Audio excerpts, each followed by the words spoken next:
Welcome back to my YouTube channel. So for today, another cooking na naman tayo, another video kasi tagal ko na hindi naka-video. So, yun guys. So, ang lulutuin natin ngayon ay crab. Wow! Crab. So, kasi bumili yung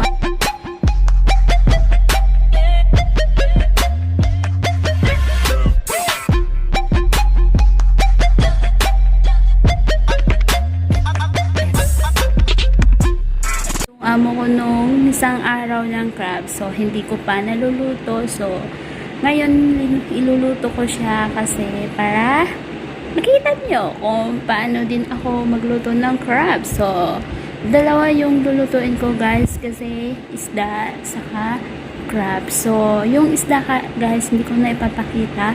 Tignan nyo na lang sa yung last video ko. So, yun. Doon yung kung paano ko magluto ng isda na kapsa. So, yun guys. So, kung bago ka pa lang sa akin channel, don't forget to like and subscribe. Please guys, subscribe. Please yun guys. So, nagpapalamig muna ako. Kasi ang init dun sa kusina kasi walang aircon. So, andito yung aircon. Yan. So, punta na ako sa kusina kasi magluluto na tayo. Magluluto na tayo guys. So, ayun pala yung background ko kasi nandito ako sa sala na tinatambayan ko lagi. So, yun guys. Punta na sa kusina. At ipapakita ko na kung paano ako magluto ng crab. So, yun guys. Keep watching.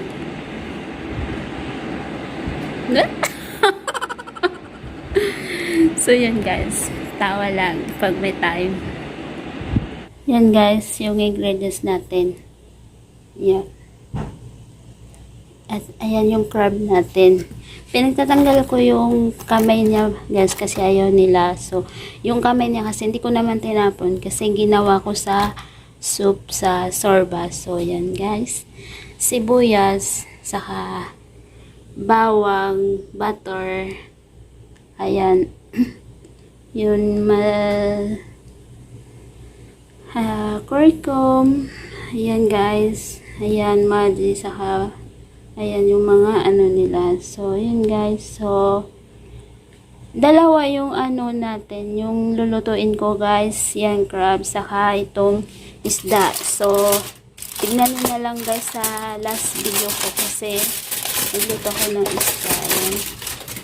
Ayan siya. So, yan sibuyas. So, tignan nyo sa aking last na video kung paano ako magluto ng isda. So, tinatakpan ko guys kasi minarinate ko siya. So, yan. Ayan natin.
Ayan guys siya.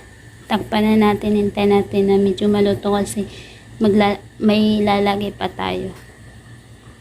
Guys siya. Buksan na natin. Ayan. Ay, sarap. Wow! Ayan siya. So, ito yung nalagay natin guys. So, kisbara guys. Ewan ko sa English. Di ko alam. Basta yun. Kisbara.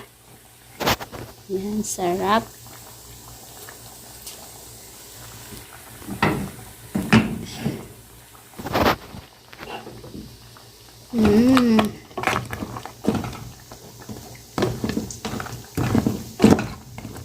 So, yan guys. Pakuluan natin, takpan natin ulit ng 15 minutes. So, yan. Luto na yan siya guys. So, ready to serve na sa mga amo. So, yan. Sayang kasi walang corn. Kasi ganun pwede rin. So, takpan na natin guys.